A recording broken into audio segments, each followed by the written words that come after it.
Assalamualaikum warahmatullahi wabarakatuh. Bismillahirrahmanirrahim. Alhamdulillahirabbil alamin. Allahumma sholli ala sayyidina Muhammad wa ala ali sayyidina Muhammad.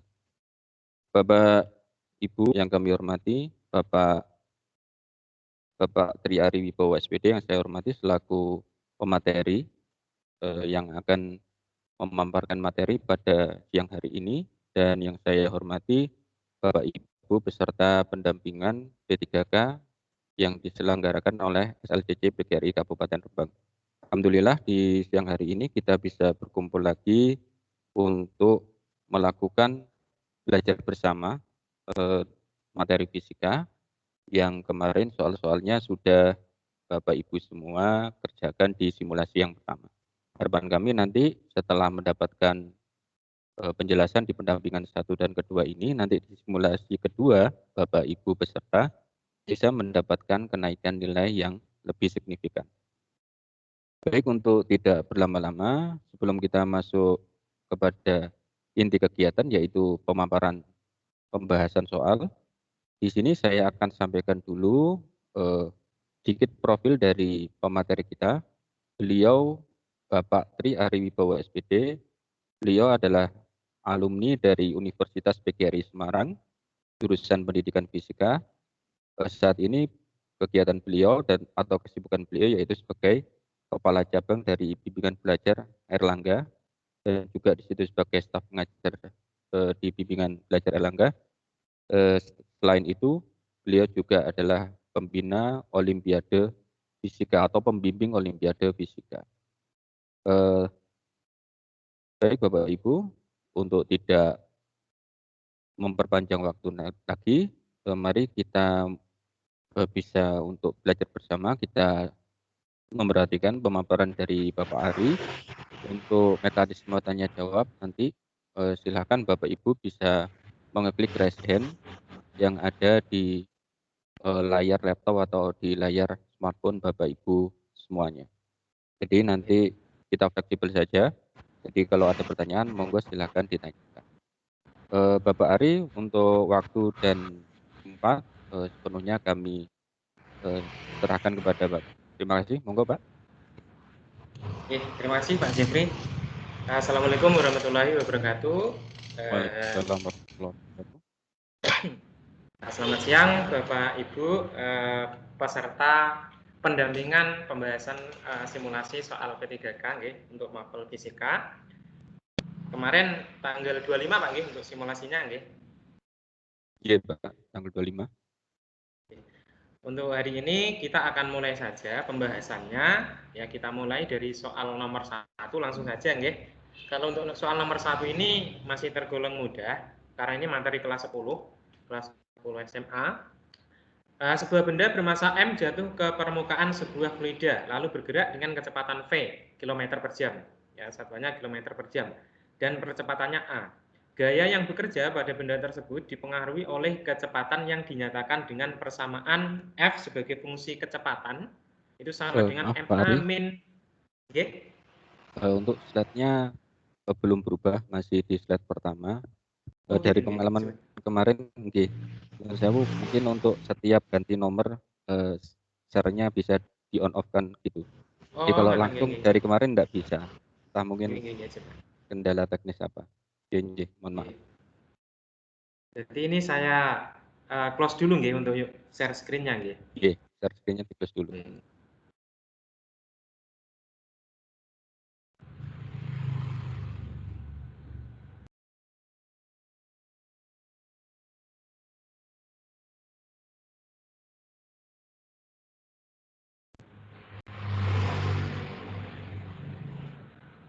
Jadi langsung share screen lagi Pak per nomor ya, 1 berarti langsung share screen lagi ke nomor 1 langsung. Oh, ini sudah kelihatan Pak Sampun Pak, monggo. Apa ini tidak usah di slide show aja gimana? Monggo enggak apa-apa. Tidak usah di Oke, langsung saja nomor 1. Kalau nanti di slide show kan nanti dikeluarkan terus Pak. Kalau kayak gini kan kayaknya nanti bisa langsung ini Nggih. Coba kita coba Sebuah benda bermassa M jatuh ke permukaan sebuah fluida lalu bergerak dengan kecepatan V km per jam ya dengan percepatannya A. Gaya yang bekerja pada benda tersebut dipengaruhi oleh kecepatan yang dinyatakan dengan persamaan ya F sebagai fungsi kecepatan itu sama dengan MA min BM V kuadrat. Nah, maka dimensi dari B adalah nah di situ jawabannya E ya, L pangkat min 1.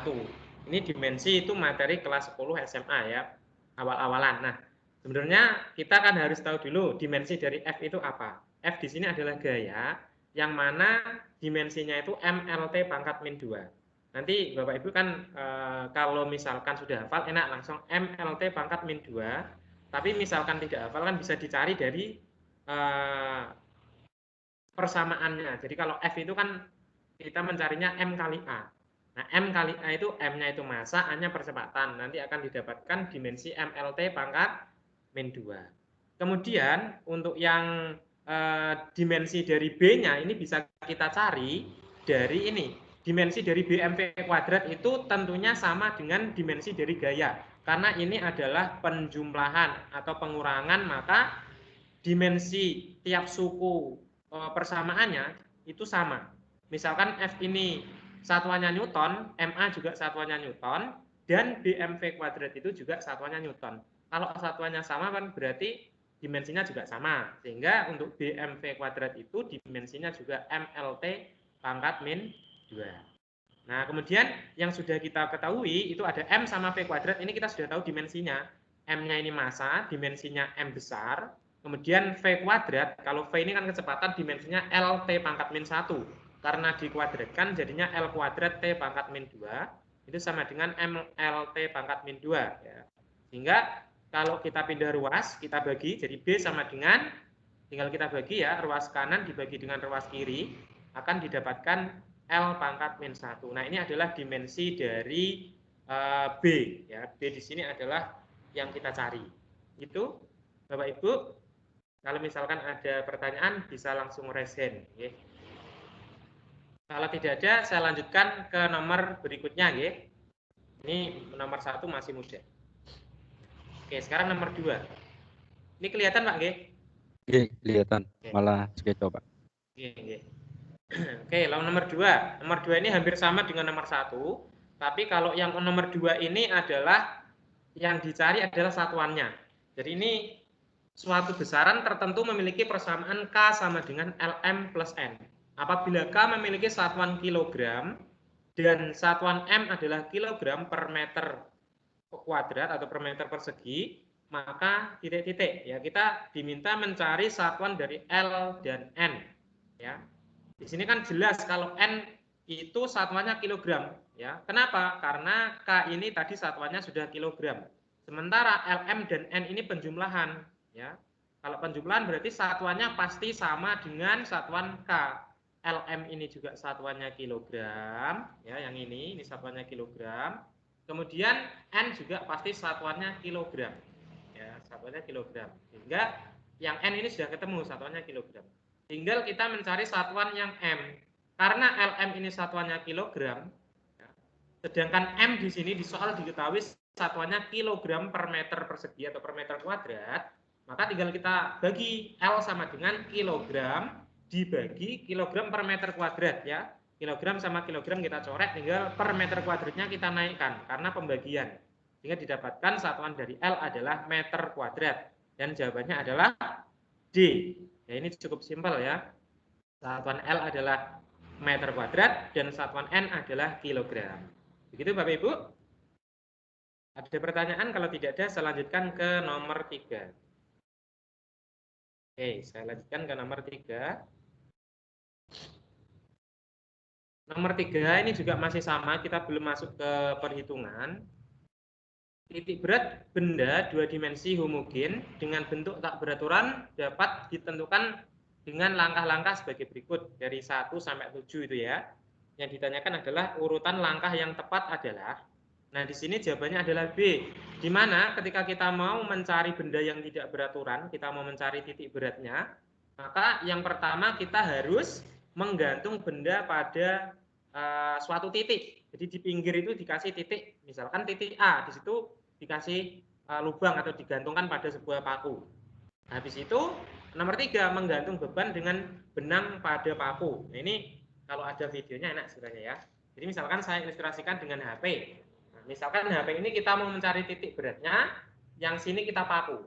Ya, kita paku, kemudian dari titik yang sama kita gantungkan sebuah beban. Tujuannya untuk apa? Nanti kita garis, ya, membuat garis lurus, ya. Nomor 1 itu kan habis nomor 3 itu nomor 1, membuat garis lurus dari A ke bawah. Hal yang sama kita ambil titik yang lain, ya, selain titik A.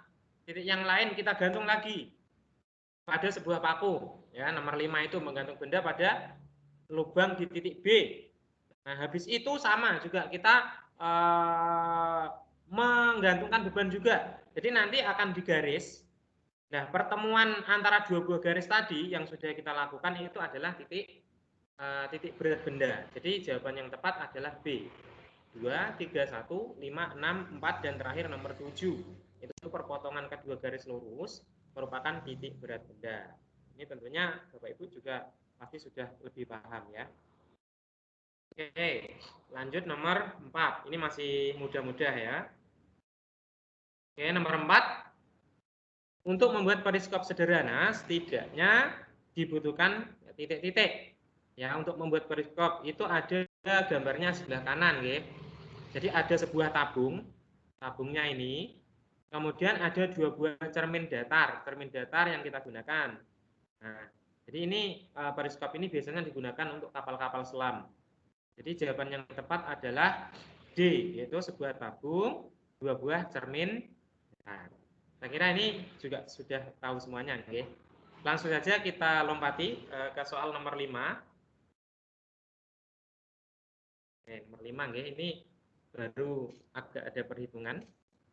Oke, soal nomor 5. Perhatikan grafik kecepatan P terhadap T untuk benda bergerak lurus berikut. Jadi itu ada grafik antara kecepatan dengan waktu, P dan T, ya. Yang sumbu X-nya itu waktu, kemudian sumbu Y-nya itu kecepatan. Yang ditanyakan adalah jarak yang ditempuh benda selama 10 detik, ya. Di sini yang ditanyakan adalah jarak. Jarak di sini adalah panjang total lintasan yang ditempuh oleh benda. Kalau perpindahan itu adalah selisih dari titik akhir ke titik awal. Nah, ini kan kalau kita lihat gerak benda ini kan sebenarnya dia dari titik 0 ini dia kan kemudian dipercepat, ya, sampai di detik kedua dia geraknya konstan. Di sini ada GLB. Kemudian dari detik ke 6 sampai detik ke 8 ini bendanya itu dia diperlambat. Jadi seperti direm.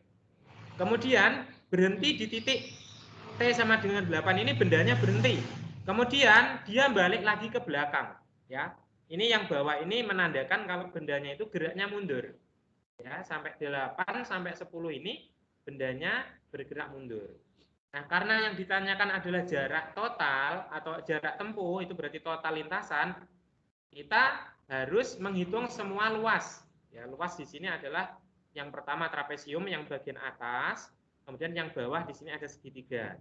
Hingga untuk jarak totalnya luas trapesium itu sisi yang sejajar dijumlahkan, berarti 8 ditambah 4 dibagi 2 berarti ketemu 12. 12 dibagi 2 6, kemudian kali tingginya di sini adalah 4 hingga ketemu 24. Untuk segitiganya alas kali tinggi dibagi 2, ya, ketemunya 4. Sehingga kalau di total luasnya sama dengan 28 meter. Ini adalah jarak yang ditempuh oleh benda selama 10 detik. Nah, kalau ditanya perpindahan, maka tentunya nanti luas daerah yang atas harus dikurangi dengan luas daerah yang bawah. Ini kalau nanti ditanyanya perpindahan. Itu nggih. Kalau ada pertanyaan bisa langsung resen, nanti insya Allah langsung bisa saya jawab, nggih. Atau nanti di akhir juga tidak apa-apa. Begitu Bapak Ibu, lanjut ke soal nomor 6. Untuk hari ini kita nanti insya Allah membahas 25 soal, nggih. 25 soal selanjutnya kita bahas besok di pertemuan kedua. Nah, nomor 6. Iker Casillas melemparkan bola dengan kecepatan 25 meter per sekon dan sudut 37 derajat ke sebuah dinding. Ya. Jika ia berada 40 meter dari dinding, maka bola akan menembus dinding pada ketinggian titik-titik. Ya. Nah, di sini geraknya adalah gerak parabola. Ya, gerak parabola. Di mana gerak parabola itu adalah gerak gabungan antara GLB dan GLBB. Ya, untuk yang mendatar atau yang horizontal itu nanti dia geraknya GLB, kecepatannya konstan. Dan yang vertikal atau yang tegak itu nanti geraknya GLBB, sehingga kalau dipadukan nanti geraknya akan melengkung. Nah, langkah pertama kita harus mencari dulu kecepatan pada sumbu X dan kecepatan pada sumbu Y. Ya. V0X-nya kita dapatkan V0 cos 37, ketemunya 20 meter per sekon. Kemudian V0 Y-nya kita pakai V0 sin 37 ya, kita ketemunya 15 meter per sekon. Ini kemudian kalau kita sudah ketemu masing-masing kecepatan pada sumbu X dan sumbu Y, kita akan mencari waktu ketika bolanya ini menumbuk dinding. Ya, kita bisa pakai persamaan GLB yang sumbu mendatar, yang sumbu X, di mana X itu sama dengan V0X kali T. Ini kan persamaan GLB ya, yang ini. Nah, ini adalah persamaan GLB. Nah, kita cari T-nya, berarti T sama dengan X per V0X. Ya, sehingga didapatkan X-nya 40 meter yang di soal, kemudian dibagi V0X-nya 20, hingga ketemu 2 sekon. Berarti waktu bola ketika dilempar sampai menumbuk dinding, ini adalah 2 sekon. Langkah selanjutnya yang terakhir, baru kita mau mencari Y-nya. Y-nya di sini adalah ketinggian yang apa ini namanya, yang ketika menumbuk bola, ketika menumbuk dinding itu ketinggiannya berapa. Jadi di sini bukan mencari ketinggian maksimum dari lemparan, tapi adalah ketinggian ketika bola menumbuk dinding. Kita pakai persamaan GLBB ya. Y sama dengan V0YT min setengah GT kuadrat. Kenapa kita pakai min? Karena di sini adalah arah gerakannya ke atas ya. Kita pakai min. Pertama dia geraknya ke atas, maka kita pakai min setengah GT kuadrat. Sehingga didapatkan V0Y-nya 15, T-nya kita substitusi dari yang sudah kita dapatkan tadi, 2, kemudian dikurangi 5 kali 4. Ketemunya adalah 10 meter. Ya, jawabannya adalah A. Itu Bapak Ibu, kalau misalkan ada pertanyaan bisa langsung raise. Oke, tidak ada. Kita lanjutkan ke soal nomor 7. Nah, ini soal nomor 7 masih sama. Ini adalah materi kelas 10 juga. Jadi, kemarin soalnya kita atur, kita urutkan. Ya. Posisi seekor burung merpati yang sedang terbang dinyatakan oleh persamaan R sama dengan, nah ini adalah persamaan posisi. Tapi dia berupa vektor. Ya, IJK itu menandakan dia vektor. 2T kuadrat min 4TI plus 3T kuadrat min 6TJ plus 4T kuadrat min 8TK. Ya, jadi IJK dalam satuan SI. Ya, berarti kalau di sini satuannya meter berarti nggih. Kelajuan burung pada detik ketiga. Yang ditanyakan adalah kelajuan. Kalau ada persamaan posisi R ya, kalau ditanya kelajuan atau kecepatan itu adalah turunan pertama. Jadi kita turunkan 1 kali. Kalau percepatan atau perlajuan itu turunan 2 kali atau turunan kedua. Sehingga dr per dt-nya akan ketemu 4t min 4i plus 6t min 6j plus 8t min 8k. Ini adalah vektor kelajuannya atau vektor kecepatannya. Nah, yang ditanyakan adalah kelajuan burung pada detik ketiga. Sehingga kita ganti, kita substitusi t-nya yang kita dapatkan dari hasil turunan tadi, kita ganti dengan t sama dengan 3. Ya, jadi t-nya itu kita ganti 3. Jadi 4 kali 3 dikurangi 4 ketemunya 8 ya. 6 kali 3 dikurangi 6 ketemunya 12. 8 kali 3 dikurangi 8 ketemunya 16. Nah, ini adalah vektor kecepatannya 8i plus 12j plus 16k. Ini pada detik ketiga. Karena di sini adalah yang ditanyakan nilainya atau besarnya, maka kita cari dengan cara diakar kuadratkan. Akar 8 kuadrat plus 12 kuadrat plus 16 kuadrat ketemu akar 464 ya, 464 hingga ketemu 4 akar 29. Jawabannya adalah E. Begitu, Bapak Ibu. Kalau tidak ada pertanyaan, saya lanjutkan ke soal nomor 8, biar nanti kita waktunya cukup untuk membahas 25 soal. Karena nanti yang belakang banyak yang hitung-hitungan. Oke, kita ke soal nomor 8. Nah, ini sebenarnya hitungannya agak panjang ya, tapi mohon maaf karena lewat slide PowerPoint, jadi saya singkat untuk pembahasannya. Ini saya yakin nanti Bapak Ibu juga sudah paham karena sudah berpengalaman juga. Dua buah balok M1 sama dengan 2 kg dan M2 sama dengan M2 ya 1 kg saling terhubung melalui seutas tali ringan dan tidak elastik ya. Jadi talinya itu tidak elastik, tidak bisa melar ya. Kemudian balok ditempatkan pada sebuah meja horizontal kasar. Nanti kalau ada kata-kata kasar berarti nanti ada gaya geseknya yang berpengaruh. Nah, pada balok M2 ya, balok M2 itu berarti yang kanan bekerja suatu gaya dengan besar F sama dengan 20 Newton dan membentuk sudut theta, tan tetanya 3/4. Ya, kalau tan theta 3/4 itu berarti sin tetanya itu 0,6 dan cos tetanya 0,8. Jika koefisien gesekan kinetik antara kedua balok dengan meja adalah μk-nya itu 1/3, maka besar tegangan tali yang di tengah adalah T. Ya. T yang di tengah-tengah ini ya. Nah, nanti T ini bisa kita cari dari persamaan untuk benda yang di kiri bisa, atau benda yang di kanan juga bisa. Jadi dua-duanya ini bisa. Pertama kita harus tahu dulu ya berapa besarnya gaya normal atau N untuk masing-masing benda. Karena nanti gaya normal kita gunakan untuk mencari besar gaya gesek ya. Untuk N1 karena di sini tidak bekerja gaya lain selain gaya gesek, maka besarnya N1 itu sama dengan W1 atau gaya berat. Ya, kita tahu kalau gaya berat itu rumusnya adalah mg ya, M1 kali G ketemu 20 Newton. Ini N1. Kemudian N2 kita tidak bisa langsung N2 itu M2 kali G ya, tidak bisa langsung N2 itu sama dengan W2. Kenapa? Karena di sini ada F ya, ada gaya luar yang dikenakan pada balok M2 sehingga ya kita uraikan gaya F ini. Nah, gaya F ini ya yang arahnya ke bawah itu kita pakai F sin theta sehingga N2 itu besarnya W2 ditambah F sin theta. Ya, W2-nya sudah ketemu 10 karena dari masanya 1 kg. Kemudian F sin theta, F-nya 20, sin theta-nya 0,6 ya. 20 kali 0,6 itu 12 ditambah 10 ketemu 22 Newton. Ya, di sini ketemu 22 Newton. Ini baru kita mencari N2.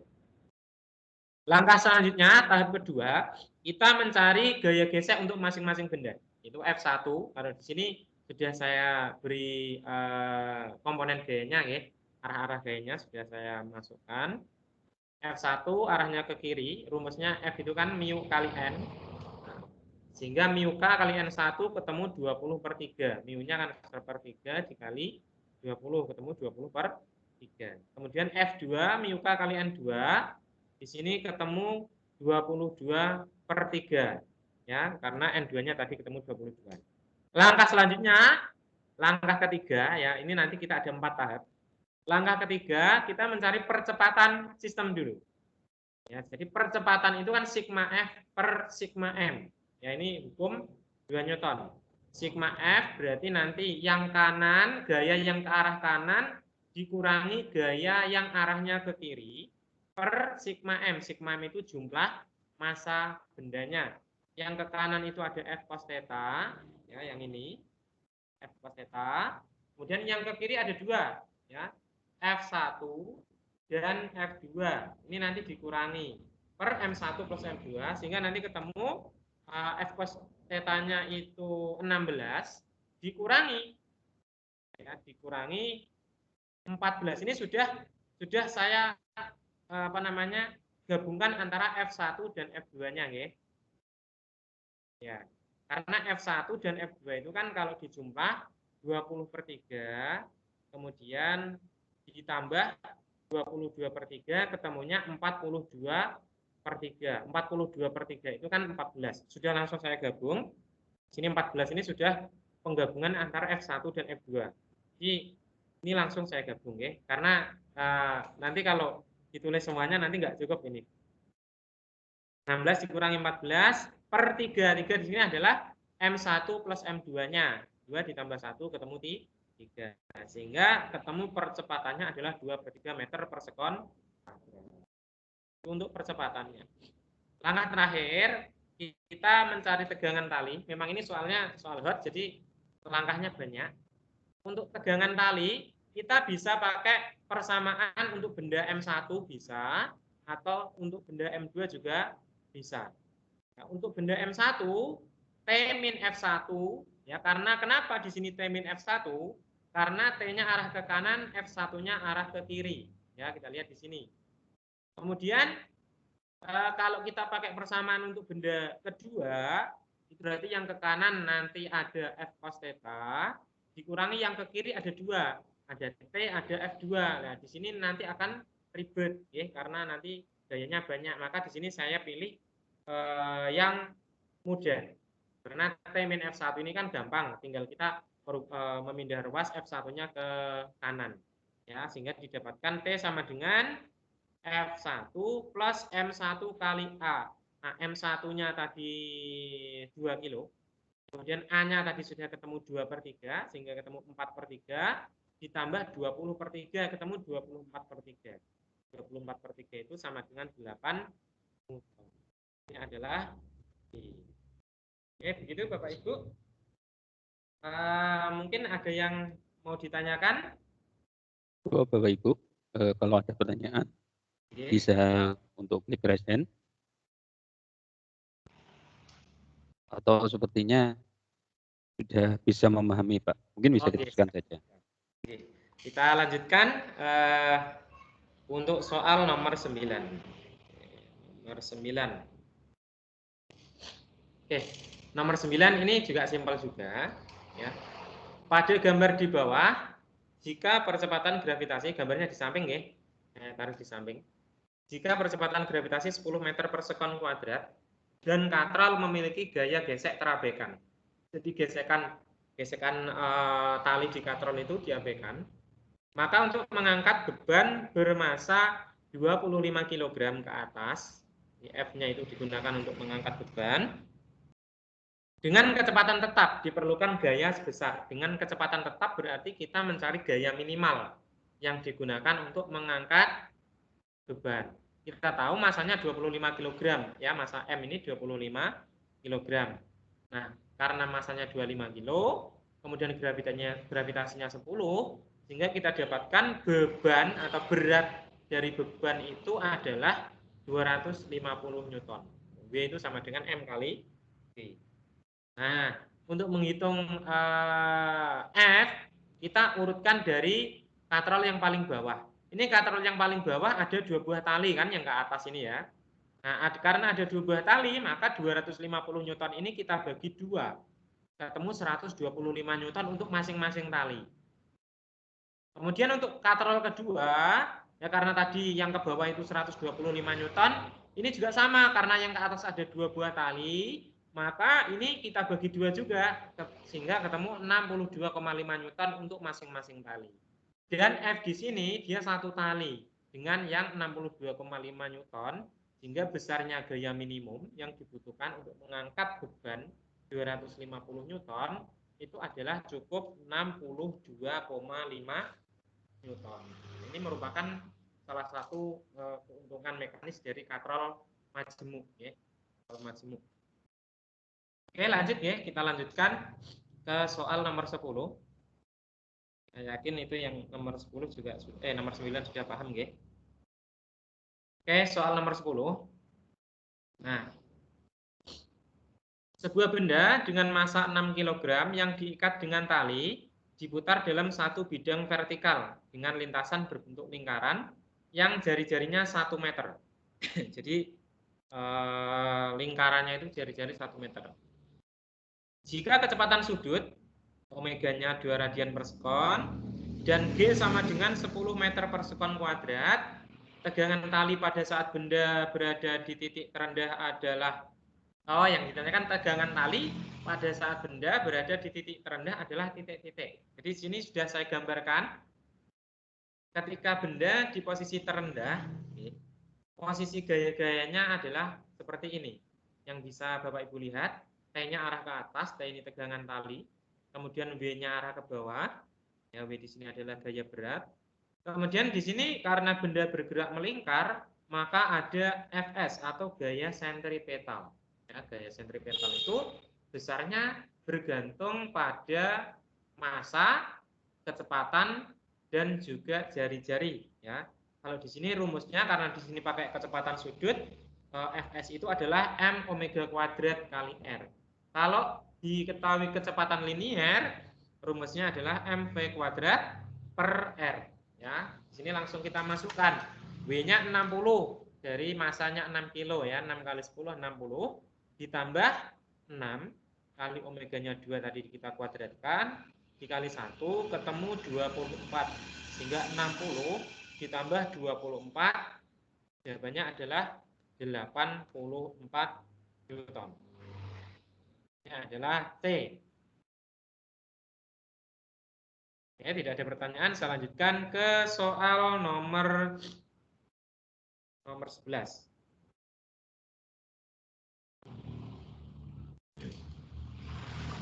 Nah, ini juga sama, ini untuk bab mekanika, gini kayaknya masih kelas 10 juga. Kalau nggak salah ya kelas 11 ya, kalau nggak kelas 10 kelas 11 ya. Peristiwa tumbukan atau momentum. Sebuah balok kayu 2 kg diam di atas meja. Ini sambil bisa dibayangkan sendiri nggih, nanti sistemnya seperti apa, karena di sini tidak saya sertakan gambarnya karena tidak cukup nanti. Diam di atas meja datar. Ada balok diam di atas meja. Kemudian di bawahnya itu ada lubang. Ya, di bawahnya balok itu ada lubang dan ditembakkan peluru 50 gram vertikal ke atas, yang menancap dalam balok. Jadi ditembak dari bawah. Ada balok, bawahnya ada lubang, ditembak peluru dari bawah sehingga terjadi tumbukan di situ. Balok ternyata terangkat 45 cm. Baloknya terangkat 45 cm. Yang ditanyakan adalah kecepatan peluru saat mengenai balok. Ini salah satu soal HOTS juga ya. Nah, yang pertama kita harus kalau kita mau mencari kecepatan peluru saat mengenai balok, berarti kan ketika dia mau menumbuk itu kan kita pakai persamaan momentum ya atau tumbukan, di mana momentum sebelum tumbukan sama dengan momentum setelah tumbukan. Ya, MP itu massa peluru, VP itu kecepatan peluru. Ya, di sini ya, MP kali VP itu sama dengan yang momentum setelah tumbukan karena balok dan peluru itu. Sebentar saya charger dulu Pak. Oke. Sebentar, ini baterainya habis. Iya Pak. Oke. Ibu peserta yang mau mengajukan pertanyaan, monggo bisa mengklik tombol raise hand yang ada di atas di samping tombol chat. Oke. Monggo kalau ada pertanyaan bisa. Oh, tidak apa-apa Pak. Monggo. Silakan. Saya lanjutkan Pak ya. Nah. Monggo. Tadi sampai ada pertanyaan apa betul? Belum Pak, seperti itu. Oke, tadi kita pakai persamaan momentum untuk mencari V aksen. Ya, V aksen ini adalah kecepatan balok dan peluru ketika bergabung. Jadi setelah tumbukan itu kan balok sama peluru bergabung. Ini termasuk tumbukan tidak lenting sama sekali. Sehingga masanya digabung MP plus MB. Tapi kan kita tidak tahu ya. Kita mau mencari VP, tapi kita belum tahu V aksen. Ya, MP-nya sudah ada, MB-nya sudah ada, massa balok sudah ada, tapi kita tidak tahu V aksen. Ya. Kita tidak tahu V aksen yang ini. Ini kan persamaan pertama. Kita tidak tahu V aksennya berapa. Kita cari V aksen dari hukum kekekalan energi. Ya. V aksen itu kan kalau kita pakai hukum kekekalan energi bisa kita cari pakai rumus akar 2GH. Nah, sebenarnya di sini adalah energi potensial sama dengan energi kinetik. Ya, tapi di situ langsung saya masukkan rumus cepatnya, P sama dengan akar 2GH. Ya. Sehingga akar 2 kali 10 kali 0,45 sama dengan ketemu 3 meter per sekon untuk V aksennya. Jadi V aksen di sini adalah kecepatan balok dan peluru ketika sudah bergabung. Tapi yang ditanyakan di sini adalah kecepatan peluru saat mengenai balok, ya, sehingga kita pakai persamaan yang awal tadi, MP kali VP sama dengan MP plus MB kali V aksen, kita masukkan, sehingga VP-nya atau kecepatan peluru ketika dia mau mengenai balok 123 atau 123 meter per sekon, ya. Jadi di sini jawabannya adalah oke. Kita lanjut ke soal berikutnya, soal nomor 12. Ini soal sudah lumayan berbobot semua. Sebuah bola bermasa 0,2 gram tergantung pada sebuah benang di suatu medan listrik vertikal 3 kV per kolom, ya, dengan arah ke atas. Jadi E-nya itu arahnya ke atas besar 3 kV per kolom. Bila tegangan benang 4 mN, muatan bola adalah titik-titik, ya. Sistemnya saya gambarkan seperti di slide, ya. Arah T-nya ke atas, T itu tegangan tali atau tegangan benang, kemudian W-nya itu gaya berat, kemudian E-nya di situ adalah medan listrik, ya. Nah, di sini W-nya ketemu 2 mN, ya, dari M kali G itu 2 mN. W itu 2 mili tapi tegangan benangnya 4 mN, yang ke bawah 2 mN, yang ke atas 2 mN. Berarti kan ada gaya yang lain yang belum kita masukkan. Apa itu? Di sini adalah gaya kolom atau gaya listrik, ya, yang arahnya pasti ke bawah karena tidak mungkin ke atas. Ke atas itu sudah 4 mN, ke bawah baru 2 mN, ya, sehingga F-nya ketemu 2 mN juga.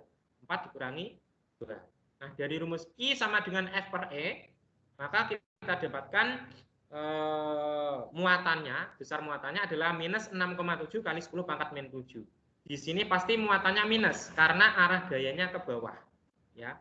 Kalau medan listriknya ke atas, arah gayanya ke bawah, pasti dia muatannya min, ya, bukan negatif. Itu Bapak Ibu. Kita lanjutkan untuk soal nomor 13 kalau tidak ada pertanyaan. Nah, soal nomor 13 ini dua buah balok masing-masing bermasa M dihubungkan dengan seutas tali dan ditempatkan pada bidang miring licin menggunakan sebuah katrol. Jadi yang di tengah ini katrolnya, di mana masa katrolnya diabaikan. Sehingga nanti kita untuk tegangan talinya antara kanan dan kiri itu sama. Yang ditanyakan besar tegangan tali adalah, nah, ini bisa kita cari dengan rumus cepat. Rumus cepatnya itu kita bisa mencari percepatan sistem dulu. A, ya, kalau pakai hukum 2 Newton itu kan sigma F per sigma M, ya. Karena sigma F-nya, ya, yang ke kiri itu mg sin theta 1, yang ke kanan mg sin theta 2 karena balok di sini geraknya ke kiri, ya, gerak ke kiri, di soal sudah ada. Maka sigma F-nya itu mg sin theta 1 dikurangi mg sin theta 2 dibagi 2M, masanya 2, ya, M plus M, jadi 2M. Ketemu A-nya itu sama dengan setengah G sin theta 1 min sin theta 2. Kemudian untuk mencari T lebih mudah kita pakai yang persamaan yang kiri. Untuk balok yang kiri bisa, yang balok kanan juga bisa. Untuk balok yang kiri, mg sin theta 1 dikurangi T sama dengan M kali A, ya. Kenapa dikurangi T? Kenapa enggak T dikurangi mg sin theta 1? Karena arah geraknya ke kiri, sehingga yang searah dengan gerakan benda itu yang positif, ya. Sehingga tinggal kita pindah ruas, T sama dengan, ya, mg sin theta 1 dikurangi MA, ya. MA di sini kita masukkan A-nya tadi, ya, tengah G sin theta 1 minus sin theta 2 kita masukkan. Ini masalah distributif ya. Kita tinggal distributifkan. Kita kumpulkan yang sin theta 1 dengan sin theta 1 sehingga didapatkan hasil akhirnya adalah setengah MG sin theta 1 plus setengah plus sin theta 2. Di sini jadinya plus. Karena tadi percepatannya min, di sini ada min, maka jadinya plus. Oke, begitu Bapak Ibu. Jawabannya di sini adalah B. Cukup simpel ya. Dan kita lanjutkan untuk soal nomor 14. Ya. Nah, ini masih bab listrik ya. Ini listrik statis. Suatu kapasitor keping sejajar berkapasitas C mempunyai permitivitas hampa udara epsilon 0. Ya, luas penampang A dan jarak antar kepingnya D. Jika luas penampang kapasitor ditambah menjadi 4 kali, jarak antar keping menjadi 2D, dan permitivitas hampa udara menjadi 5 epsilon 0, maka kapasitas kapasitor keping sejajar tersebut berubah menjadi. Nah, ini yang pertama. Ini yang C yang atas ini yang sebelum diganti. Rumusnya C itu kan sama dengan epsilon 0 A per D. Kemudian yang bawah, yang C2 ini sudah divariasi. Yang mana luasnya kapasitor itu dijadikan 4 kalinya. Kemudian jarak antar kepingnya dijadikan 2 kali. Jadi jaraknya semakin lebar. Dan permitivitasnya menjadi 5 kali. Ya. Sehingga kita dapatkan 5 kali 4 dibagi 2 ketemu 10. 10 epsilon 0 A per D. Nah, epsilon 0 A per D ini adalah C yang awal tadi. Sehingga jawabannya adalah 10 C. Ya, jawabannya D ya. 10 C. Itu kita lanjutkan untuk soal nomor 15. Sebuah pompa air dengan luas penampang pipa sebesar sekian 75 cm persegi ingin digunakan untuk memompa air dari kedalaman 8 meter ke percepatan 10 meter sekon kuadrat, dan pada saat memompa timbul gaya gesekan. Jadi di pistonnya ini yang bawah ini ada gaya gesek ya, yang bawah ini piston ada gaya gesek. Maka gaya minimum yang diperlukan untuk memompa adalah, nah, ini prinsipnya sama dengan kesetimbangan ya. Jadi kalau di SD itu jungkat-jungkit ya, apa di SMP. Tapi kalau di SMA itu babnya kesetimbangan. Jadi untuk torsinya nanti setimbang. Yang pertama kita cari dulu massa airnya berapa. Ya, massa air yang diangkat karena kedalamannya 8 meter, maka kita mencari massa air itu M sama dengan rho kali V. Rho-nya 1000, P-nya itu luas alas kali tinggi. Luasnya tadi 75 cm persegi. Kita jadikan meter persegi, jadi 75 kali 10 pangkat min 4 kali 8 meter. Ini adalah ketinggiannya, sehingga ketemu 60 kg. Kalau masanya 60 kg, berarti berat airnya, yang W-nya berarti 600 Newton. Ya. Nah, menggunakan kesetimbangan, rumus kesetimbangan yang bawah ini, F kali 1 di sini adalah panjang lengan gayanya untuk yang F, sama dengan 600 plus 20. 600 ini tadi gaya beratnya, kemudian 20 adalah gaya geseknya karena arahnya sama-sama ke bawah. Okay. Itu sama dikalikan dengan lengannya. Lengan gayanya di sini 0,2 meter. Sehingga kalau dikalikan F ketemu 124. Jawabannya adalah A. Oke, lanjut nomor 16. Seorang polisi berdiri pada jarak 180 meter menghadap sebuah gedung tinggi. Ketika polisi menembakkan butir peluru ke atas, seorang anak yang berada pada jarak 170 meter di belakang polisi mendengar dua letupan. Ya, letupan pertama itu yang langsung dari senapan tadi, ya, dari pistol itu yang bunyi pertama. Yang bunyi kedua itu adalah bunyi pantul. Ketika dia memantul ke dinding balik lagi, sehingga didengar oleh anak yang ada di belakang polisi. Nah, jedanya selang waktu antara dua letupan adalah 1 detik. Yang ditanyakan adalah berapa kecepatan bunyi di udara. Kita cari dulu. Untuk jarak yang pertama, jarak bunyi pertama hanya 170 meter karena dia langsung dari pistol ke anak. Untuk jarak bunyi yang kedua, itu karena melalui proses pemantulan, itu ada 180. Ketika mantul, ditambah 180 lagi, baru ditambah 170. Ketemunya adalah 530. Nah, dari dua persamaan ya, ini karena kecepatannya konstan maka adalah persamaan GLB. S sama dengan V kali T. Untuk yang S1 berarti V kali T, 170 sama dengan V kali T, dan yang kedua 530 sama dengan V kali T plus 1. Ya, karena di situ selisihnya 1 detik. Misalkan yang bunyi pertama 5 sekon, berarti bunyi keduanya 6 sekon.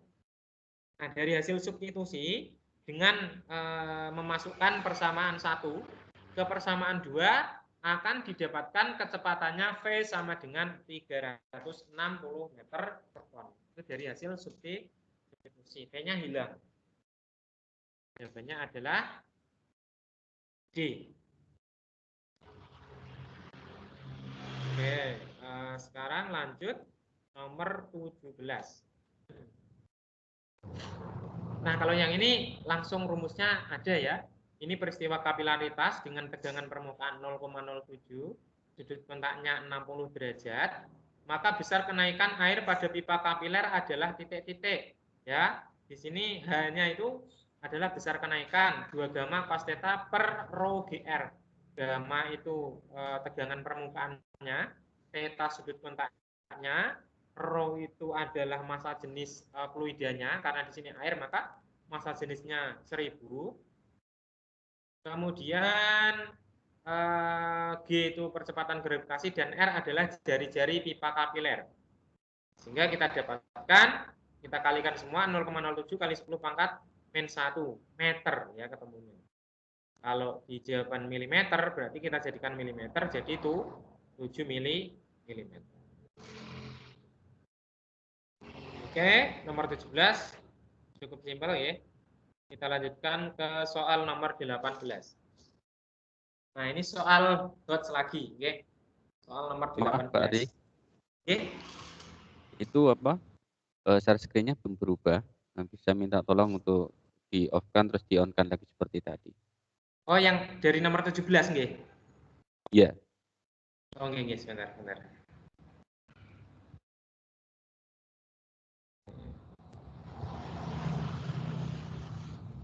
Oke, saya mulai lagi, Pak, nggih. Saya share screen lagi. Iya, ini masih belum berubah. Mungkin, oh iya, moga-moga di share screen lagi.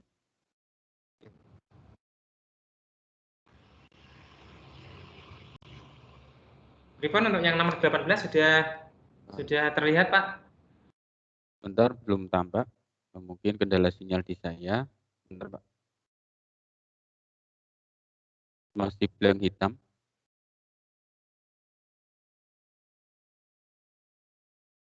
Ripon, sampun? Sudah tampak, Pak. Ampun, tampak. Oh, sudah, nggih. Sudah, nggih. Monggo. Lanjut nomor 18 ya. Nomor 18 ini apa namanya? Sebentar. Nomor 18 ini soal Hodge ya, soal Hodge. Sebuah proton dan sebuah deuteron. Deuteron itu adalah atom hidrogen, tapi di situ dia masanya ada massa 2 kali dari atom hidrogen yang H11 ya, sehingga di situ massa deuteronnya itu 2 kali massa proton.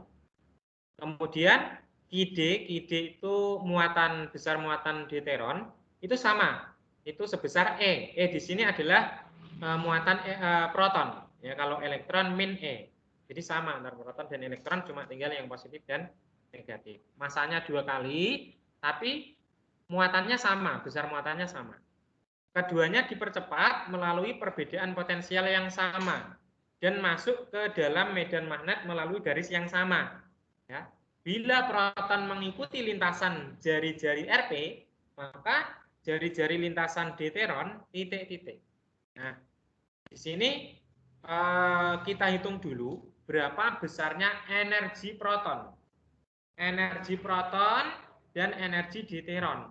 Di sini pasti energinya sama karena dipercepat, muatannya sama, kemudian dipercepat melalui beda potensial yang sama. Sehingga dipastikan energi awalnya itu juga sama, sebesar E kali V. Ya, E di sini adalah muatan atau Q kali V, kalau rumus dasarnya itu Q kali V.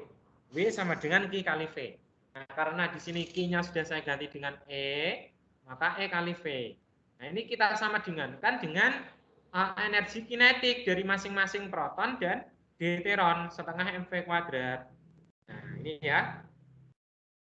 Sehingga kita dapatkan energi kinetiknya juga sama. Nah, energi kinetik sama ini belum tentu kecepatannya sama. Kenapa? Karena masanya berbeda.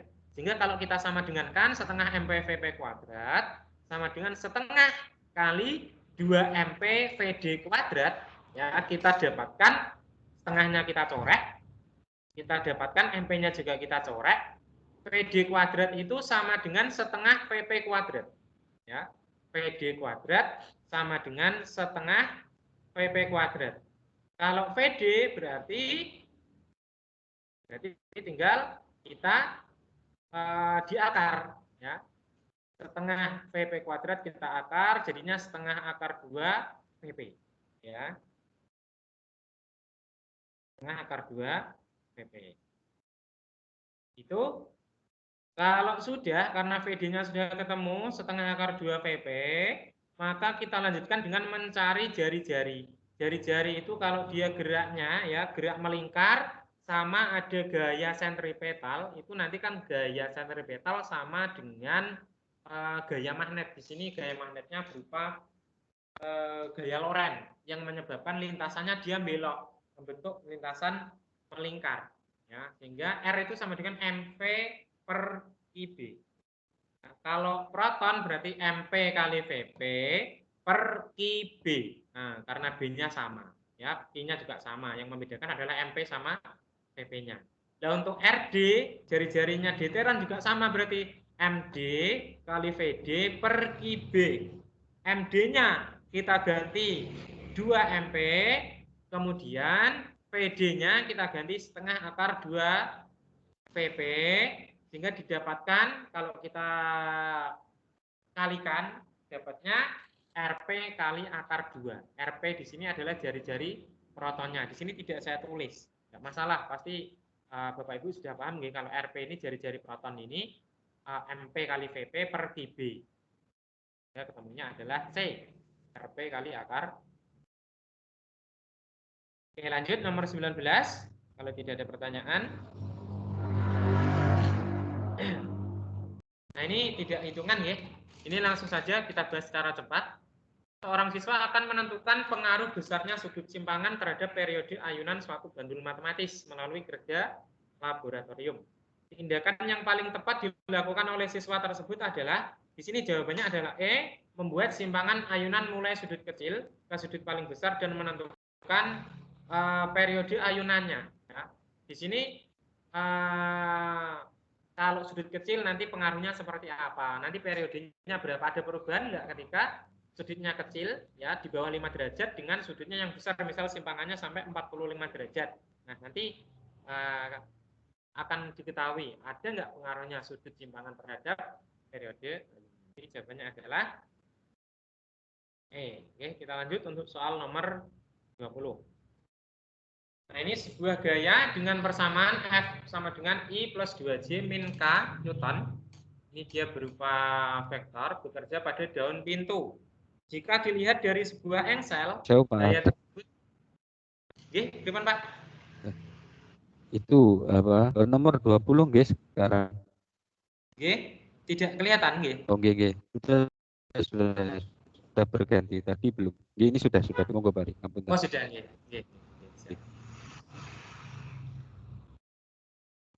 Saya lanjutkan Pak nggih untuk nomor 20. Nggih.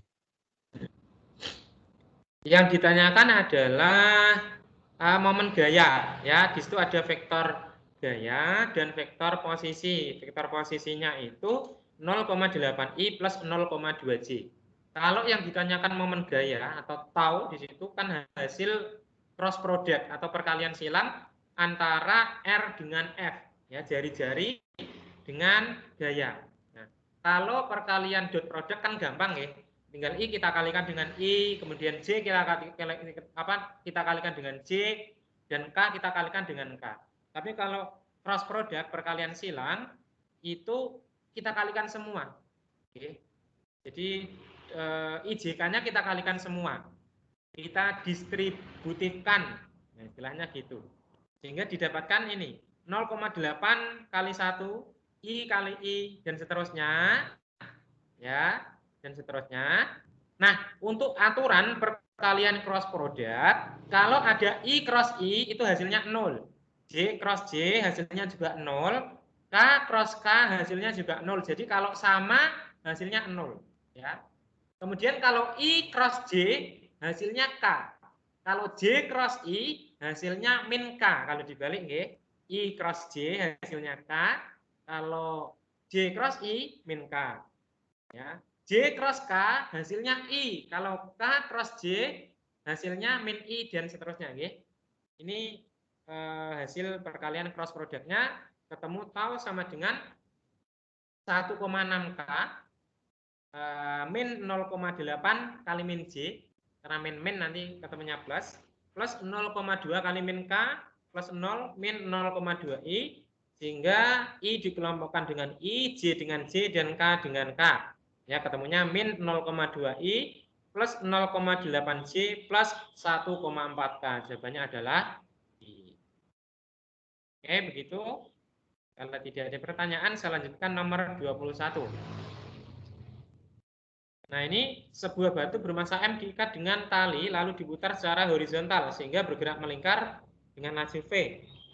Jika jejari putaran dibuat tetap sementara massa batu dan kecepatan putaran dibuat bervariasi, maka nilai M dan Fv berikut yang menyebabkan gaya tegangan tali paling besar. Jadi yang menyebabkan gaya tegangan tali itu adalah ada rumusnya T sama dengan Mv. Oke. Belum tampil ya? Belum tampil. Oh, oke, sebentar. Mungkin sinyal sedang kurang bersahabat di saya. Oke. Ini coba saya close dulu berarti nggih. Saya share apa namanya? Share screen-nya saya close dulu.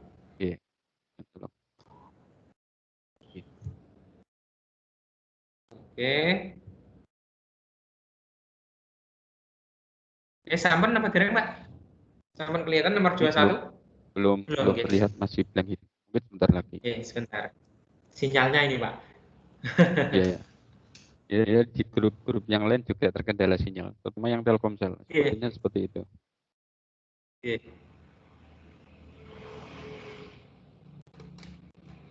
Bagaimana? Sudah? Belum, Pak. Oh, belum. Sebentar. Oke. Mungkin buat Bapak Ibu peserta, kalau ada pertanyaan monggo silahkan resen. Oke. Atau mungkin karena sesama orang fisika semua, jadi bisa dipahami mungkin. Ini memang tadi wifi-nya Pak, down, apa namanya, nggak bisa dipakai untuk yang IndiHome. Jadi ini saya pakai data jadinya. Jadi rekan-rekan di Rembang juga keluhannya sama, wifi-nya sepertinya bermasalah.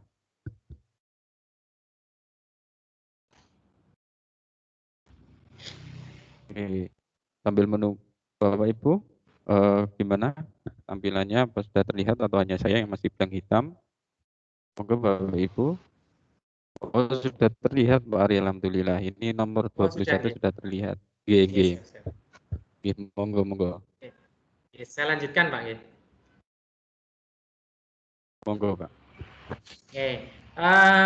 Untuk geraknya yang secara melingkar, ya, karena geraknya melingkarnya itu horizontal, jadi tidak pengaruh gaya berat, maka besar tegangan tali itu sama dengan gaya sentripetal itu sendiri, sehingga T itu sama dengan mv kuadrat per R. Maka pasangan ABCDE, opsi ABCDE yang menyebabkan tegangan tali paling besar itu adalah yang A, masanya 0,1 kg dan kecepatannya 4 meter per sekon.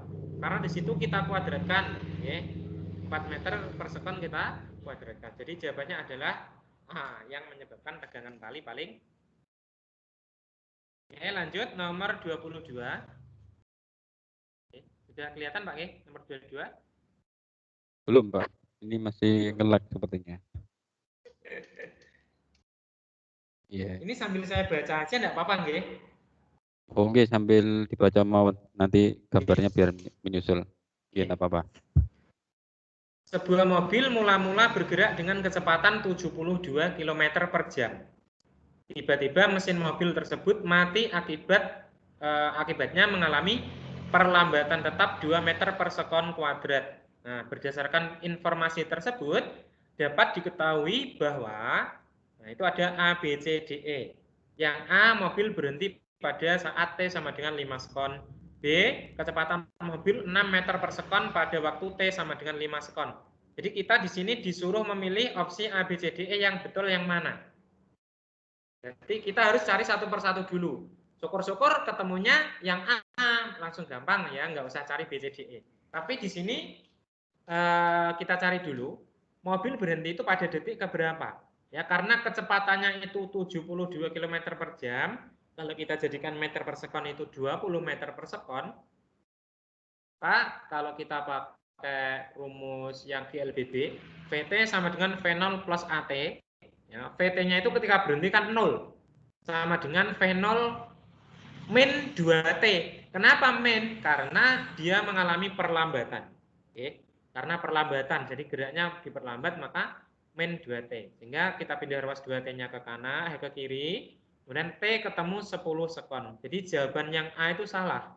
Karena A mobil berhenti pada T sama dengan 5 sekon. Kemudian kita cari untuk jaraknya yang ditempuh berapa. Sudah kelihatan apa dereng, Pak? Sudah, Pak. Sudah nomor 22 baru saja muncul. Oke. Yang jaraknya ST itu sama dengan V0T min setengah AT kuadrat. Ya, kenapa min? Ya karena tadi diperlambat, ya. Kita masukkan T-nya yang sudah kita dapatkan tadi, 10 sekon, kita masukkan 20 kali 10, dikurangi setengah A-nya 2, perlambatannya, kali T kuadrat, 10 kuadrat, ketemu 200 dikurangi 100 ya, ketemu 100 meter. Jadi kalau sudah ketemu 100 meter berarti jawabannya yang betul adalah E. Jarak yang telah ditempuh mobil sampai berhenti adalah 100 meter. Itu untuk nomor 22 ya.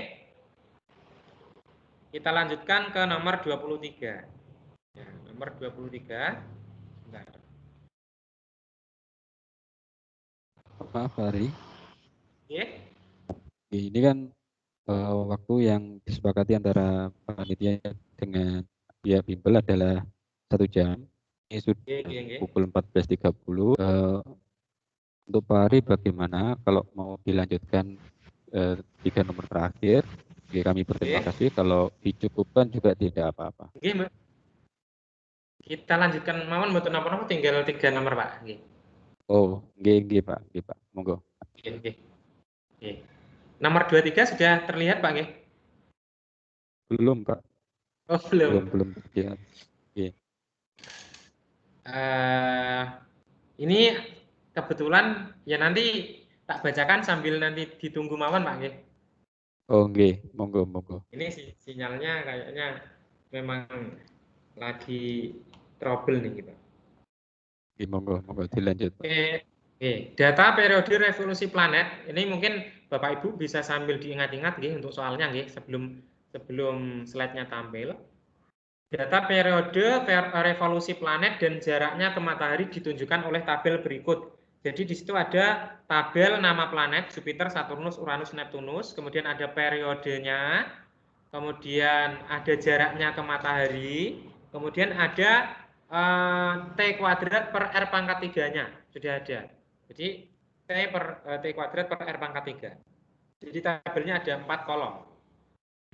Jika planet Y memiliki periode revolusi 2,54 akar 8 kali 10 pangkat 7, maka kesimpulan yang paling tepat adalah bahwa planet Y terhadap matahari kira-kira. Jadi mencari jari-jari planet Y ya terhadap matahari itu berapa kalinya. Ya. Di situ ada A, B, C, D, E itu ada yang 8 kali jarak Neptunus, ada yang 4 kali, ada yang 8 kali Uranus, 2 kali Uranus dan seterusnya. Nah, ini untuk pembahasannya sudah keluar, Pak? Ini sudah, Pak. Sudah. Dari tadi. Sudah, nggih? Samaan. Oke. Di sini adalah hukum 3 Kepler, ya, di mana kuadrat periode itu sebanding dengan pangkat 3 jaraknya ke matahari. Sehingga persamaannya itu kalau T1 per T2 kuadrat itu sama dengan R1 per R2 pangkat 3. Ya, karena dia sebanding antara T kuadrat sama R pangkat 3 itu sebanding. Nah, karena revolusi planet Y itu mendekati Uranus, yaitu nilainya hampir sama, 2,54 kali 10 pangkat min 7 kalau Uranus. Kalau planet Y itu 2,54 akar 8 kali 10 pangkat 7, maka lebih mudah kita bandingkan dengan yang Uranus. Nah, tapi semuanya bisa sebenarnya, tapi untuk mempermudah perhitungan kita bandingkan dengan yang Uranus, ya, sehingga akan ketemu Rx per RU-nya pangkat 3 sama dengan Tx per TU pangkat 2. Ketemu nanti di situ 2,54-nya bisa kita corek, ya. Rx pangkat 3 per RU itu sama dengan 8 karena akar 8 dikuadratkan adalah 8. Nah, 8 di sini adalah 2 pangkat 3 sehingga Rx itu per RU sama dengan 2 dan Rx itu sama dengan 2 RU. Ya, Rx sama Ry sama ya, di situ salah ketik ya enggak apa-apa ya. Jadi jarak kesimpulannya adalah jarak planet Y itu 2 kali jarak Uranus ke matahari. Nah, hasilnya 2 RU. Oke, nomor 24. Nah, nomor 24 ini tidak perhitungan, jadi lebih cepat. Ini belum tampil juga Pak G. Saya bacakan mawon. Jenengan langsung mawon nanti mengikuti. Benda dilepas dari titik A menempuh lintasan ABCDEF. Ya, sambil dibayangkan soal yang kemarin ya. Menumbuk pegas tak bermassa di titik E dan berhenti di titik F. Lintasan BC dan DEF licin, lintasan CD kasar. Usaha yang dilakukan oleh gaya gesek pada sistem adalah titik-titik. Jadi di situ ada gambar, ya, ada sebuah benda, suatu lintasannya bentuk seperti ini, ya, masih ingat ya. Di situ terus di sebelah kanan itu ada pegasnya. Sudah tampil, jadi Pak. benda, oh sudah tampil ya. Nah, yang betul yang mana? Usaha yang dilakukan oleh gaya gesek pada sistem. Ya, jawabannya C. Selisih energi kinetik di titik E dan energi kinetik di titik mana ini? Bentar, enggak kelihatan. Di titik C. Kenapa? Karena lintasan CD ini kasar. Karena lintasan CD ini kasar, maka akan terjadi pengurangan kecepatan, ya. Usaha yang dilakukan oleh gaya gesek itu bernilai negatif sehingga kecepatannya menjadi berkurang, ya. Di titik C itu dia punya kecepatan awal, di titik D dia punya kecepatan akhir, sehingga selisih energi kinetiknya itu adalah usaha yang dilakukan oleh gaya gesek. Oke, jadi jawabannya adalah C. Kemudian yang terakhir, ya, soal nomor 25. Nah, sambil ditunggu saya bacakan. Sebuah balok meluncur pada permukaan bidang miring kasar dengan laju konstan. Jika koefisien gesekan kinetik mu, percepatan gravitasi g, dan sudut kemiringan theta, maka energi yang hilang selama balok bergerak adalah titik-titik. Yang ditanyakan adalah energi yang hilang. Ya, jadi ada, kalau kita bayangkan itu ada balok di suatu bidang miring dari atas turun ke bawah, tapi kecepatannya konstan, ya, karena ada gesekan tadi. Karena kecepatannya konstan, kalau licin kan pasti kecepatannya bertambah karena ada percepatan kan, karena kasar maka dia kecepatannya konstan. Nah, karena kecepatannya konstan, awalnya di atas itu dia punya energi potensial dan energi kinetik, ya.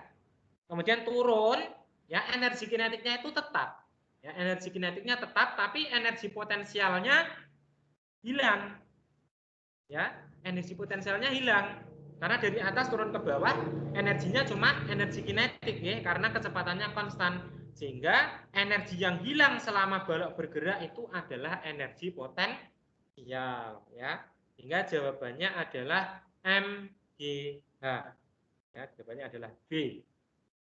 Itu Bapak Ibu sudah tampil Pak Nggih untuk yang nomor 25? Sudah. Baik Bapak Ibu, itu tadi pembahasan nomor 1 sampai 25 Mungkin kalau Bapak Ibu ada pertanyaan, silahkan untuk klik tombol raise hand. Oh, Bapak Ibu, ini dari 5 peserta yang alhamdulillah bergabung di siang hari ini ada 4 peserta. Monggo Bapak Ibu, Oke. atau belum? Baik, kalau tidak ada pertanyaan, mungkin kegiatan bisa kita cukupkan dulu nggih, Pak Ari nggih untuk hari ini. Oke. Oh ya Pak Ari, Oke, kira-kira Pak. kalau file PPT-nya di-sharing ke peserta, kira-kira berkenan apa mboten jenengan?